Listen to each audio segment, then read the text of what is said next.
With breaking news this morning, the President of the United States and his wife, Melania Trump, have tested positive for COVID-19. We've heard from their doctor that they are doing well so far and they're being very carefully monitored. But because of his age alone, at 74, Dr. Hillary has already pointed out he is 90 times more likely and more at risk of dying from COVID-19 than, for instance, somebody in the 18 to 29 category. Obviously, many people sending their personal best wishes to Donald Trump, but already the politics surrounding this is coming out, not least some of Donald Trump's comments about mask wearing. Now, he has been seen recently not wearing a mask when the person who also tested positive, one of his aides, Hicks, is wearing a mask, and he's made many comments in the past. Now, 3 months ago, he told the Wall Street Journal that Americans who wear face coverings are only doing it to show their disapproval of him.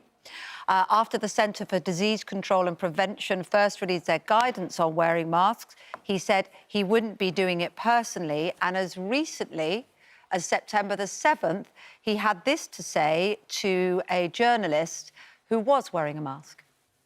The issue of what happened when you were in France continues to be a story. You're going to have to take that off, please. You can take it off. How many feet are you away? I'll speak a lot louder. Well, if you don't take it off, you're very muffled. So if you would take it off, it would be a lot easier. I'll just speak a lot louder. Is that better? It's better, yeah. I mean, also on Tuesday, of course, as we saw in the first presidential debate, he mocked Joe Biden, saying he wore a mask even when he was 20 feet away or further away, and made a joke about it. Now, that's because Joe Biden, he thought, was being overcautious. But this morning, having tested positive for COVID-19, all of this does change, doesn't it?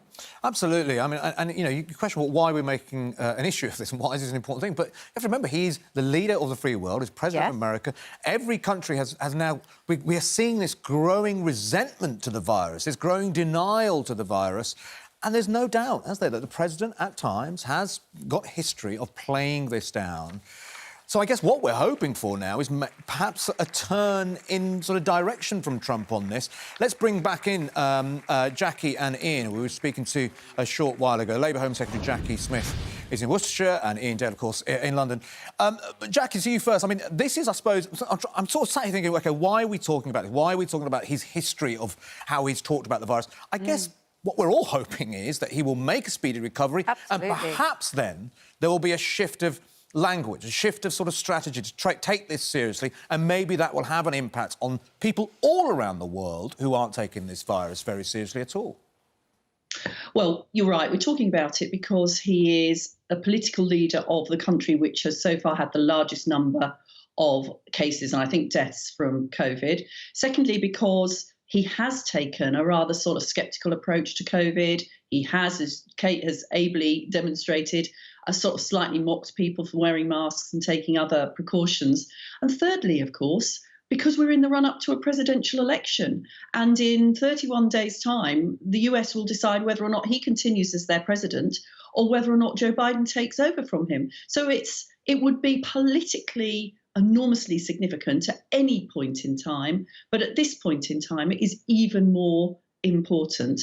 And of course, politicians and leaders have a responsibility both to make the right policy decisions and to communicate and lead by their actions in a way that are going to keep people safe. And he hasn't always done that. Ian, what do you think? Ian, just one question, Ian. I mean, people are already on social media saying this is karma about Donald Trump. I mean, I don't think... I certainly wouldn't want to say that. That's a disgusting thing and we send all our best wishes to him and Melania in dealing with this terrible, terrible virus now that they've got it. However, I suppose the impression that he's given, albeit he might argue it's what leaders do, try to keep a nation calm, has perhaps led to some of those reactions. Well, you had a guest on earlier from Alabama who used that word himself, which I immediately flinched at. But look, his enemies are going to feel like that. He's a very divisive character. And in a sense, I suppose it's eminently predictable that people would say things like that. But they should be very careful what they wish for, because there will be now calls from Trump's own supporters to postpone the presidential election. Now, I've no idea how that would happen. I don't think it's constitutionally possible. And presumably both houses of Congress would have to agree to that, although I'm not sure, as I say, under the Constitution, whether you can. But if he then loses the election on the 3rd of November, you can bet your bottom dollar that there will be so many people who say, well, this election was stolen from us by COVID-19 and it ought to be rerun, or something would happen. It will get, whatever happens on the 3rd of November, if Trump doesn't win, this will end up in the courts one way or another. And I would say over the next 24 hours, you are going to get a lot of Trump supporters going on the media saying, well, the election cannot go ahead. I mean, if Donald Trump became too ill to lead the country, Vice President Mike Pence, who's already come forward on behalf of him and his wife and expressed sympathy for the President and the First Lady, is likely to be placed in charge. If he became incapacitated, it's apparently the House Speaker, Nancy Pelosi, would be the most likely person to take cover. You can't imagine that Donald Trump would like that, can you? No, I think this is almost, you're portraying a scene out of Designated Survivor. I don't know if you've seen that on Netflix. I mean, look, let's hope we don't get to that point, because that would be incredibly destabilizing. We've already seen the money markets reacting badly to this news. I mean, if President Trump's health deteriorated, we certainly don't need to see any economic consequences from this.